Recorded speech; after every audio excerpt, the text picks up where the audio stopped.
ओम गणपते नमः। सभी श्रोताओं को नमस्कार। आप सभी का स्वागत है आपके अपने चैनल अशोक वेदा में। आज आप सुनेंगे गणेश जी की कथा। भगवान श्री गणेश जी को तुलसी ने क्यों श्राप दिया था, गणेश जी को इस श्राप को किस तरह भोगना पड़ा। भगवान श्री गणेश को विघ्नहर्ता कहा जाता है। कोई भी मांगलिक कार्य करने से पहले गणपति बप्पा की पूजा विशेष रूप से की जाती है, जिससे व्यक्ति के सारे काम सफल हो जाते हैं। ऐसी मान्यता है कि भगवान शिव और श्री हरि विष्णु ने अपना काम सिद्ध करने के लिए भगवान गणेश जी की पूजा की थी।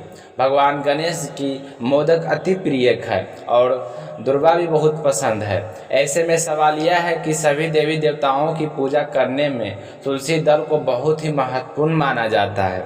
इसके बिना कोई भी भोग हो वह अधूरा रहता है। लेकिन भगवान गणेश के भोग के में आखिरी तुलसी दल क्यों उपयोग नहीं किया जाता है? ऐसे क्या श्राप दिया था तुलसी ने, जिसके चलते भगवान गणेश तुलसी माता से इतने क्रोधित हो गए? यही सब कुछ आज इस कथा में अपने सुनेंगे, तो आप सभी इस वीडियो को अंत तक बने रहिएगा। अगर आपने अशोक वेदा चैनल को सब्सक्राइब नहीं किया है तो सब्सक्राइब करके इस वीडियो को ज़्यादा से ज़्यादा शेयर करना, ताकि आप सभी पर गणेश भगवान की कृपा बनी रहे। बोलो गणेश भगवान की जय हो।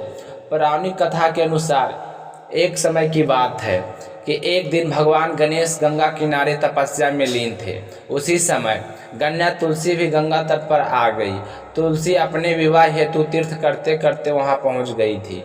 इसी दौरान तपस्या में लीन भगवान भी श्री गणेश को देखा, तो इस दौरान तपस्या में लीन भगवान गणेश जी के रत्न जड़ित सिंहासन पर बैठे थे। उनके शरीर में चंदन का लेप और रत्न जड़े हुए हार थे, जो बहुत ही मनमोहक दिखाई दे रहे थे।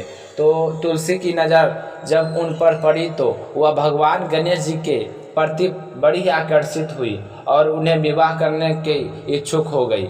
तो अपनी इच्छा के चलते तुलसी जी ने भगवान गणेश जी की तपस्या भंग कर दी, और तपस्या भंग करते ही गणेश भगवान से पूछा, मेरी तपस्या भंग क्यों की? तो तुलसी ने बिना सोचे समझे विवाह का प्रस्ताव रख दिया। तो ऐसी बात सुनकर भगवान गणेश जी तो तपस्या भंग होने के कारण बहुत ही क्रोधित थे, और विवाह की बात सुनते ही उन्हें और भी गुस्सा आ गया और तुलसी के विवाह का प्रस्ताव ठुकरा दिए। भगवान गणेश के ठुकराए प्रस्ताव से तुलसी भी अत्यधिक क्रोधित हो गई और अपने क्रोध के चलते गणेश जी से कहा कि आपको अपने ऊपर बड़ा ही अभिमान है। मैं तुम्हें श्राप देती हूँ कि तुम्हारे 2 विवाह होंगे। आज आपने मेरे विवाह प्रस्ताव को ठुकरा कर मेरा अपमान किया है, और इस अपमान की सजा तुम्हें भुगतनी ही पड़ेगी। तो यह सुनकर गणेश जी का क्रोध अत्यधिक बढ़ गया, और उन्होंने भी तुलसी से कहा कि मैं भी तुम्हें श्राप देता हूँ कि तुम्हारा विवाह एक असुर से होगा। तो गणेश जी का श्राप सुनते ही तुलसी भयभीत हो गई और हाथ जोड़कर माफ़ी मांगने लगी। तो गणेश जी ने तुलसी से कहा कि पहले श्राप तुमने दिया है और उसके बाद मैंने दिया है। दोनों ने एक दूसरे को श्राप अपने क्रोध के चलते दिया है। अब यह तो वापस नहीं हो सकता, लेकिन तुम्हारा विवाह शंखचूड़ नामक एक राक्षस से होगा, जो भगवान श्री हरि विष्णु के अंश होंगे।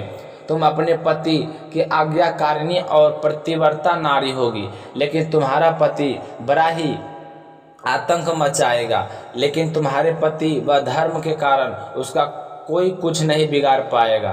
तुम्हारे पति का अत्याचार हद से ज़्यादा बढ़ने पर भगवान श्री हरि विष्णु तुम्हारे पति का रूप धारण करके तुम्हारे पति व धर्म को तोड़ेंगे। उसके बाद देवताओं के हाथों तुम्हारे पति की मृत्यु हो जाएगी, और जब तुम्हें पता चलेगा कि श्री हरि विष्णु भगवान ने तुम्हारे साथ छल किया, तो तुम अपने क्रोध के चलते विष्णु भगवान को पत्थर हो जाने का श्राप दोगे और अपने आप को भस्म कर लोगे। तो तुम्हारे श्राप से विष्णु जी पत्थर के रूप में बदल जाएंगे और तुम पौधों को रूप धारण करोगी। भगवान विष्णु भगवान का वह पत्थर स्वरूप शालिग्राम कहलाएगा और तुम्हारा शालिग्राम स्वरूप से विवाह किया जाएगा। इस तरह विष्णु जी की पत्नी बनकर तुम हमेशा पूजनीय होगी और कलयुग में तुलसी मोक्ष और जीवन देने वाली साबित होगी। हर देवी देवता के भोग में तुम्हारा उपयोग किया जाएगा, लेकिन मेरी पूजा में तुम्हारा प्रयोग कभी नहीं होगा। कहा जाता है कि तभी से हिंदू धर्म में तुलसी सबसे पवित्र मानी जाती है और इसका इस्तेमाल पूजा सामग्री में किया जाता है। भगवान श्री हरि विष्णु को तुलसी बहुत ही प्रिय है। उनकी पूजा तुलसी दल के बिना अधूरी मानी जाती है, लेकिन गणेश जी को भोग में तुलसी दल शामिल नहीं किया जाता है। यह थी तुलसी और गणेश जी की परस्पर श्राप की कथा। उम्मीद करता हूँ आप लोगों को इस कथा की जानकारी जरूर पसंद आया होगा, तो कमेंट करके ज़रूर बताना और एक ऐसी ही छोटी छोटी पौराणिक कथाओं के लिए इस अशोक वेदा चैनल को सब्सक्राइब जरूर करना। कथा को पूरा सुनने के लिए आपका बहुत बहुत धन्यवाद। जय श्री कृष्णा, राधे राधे।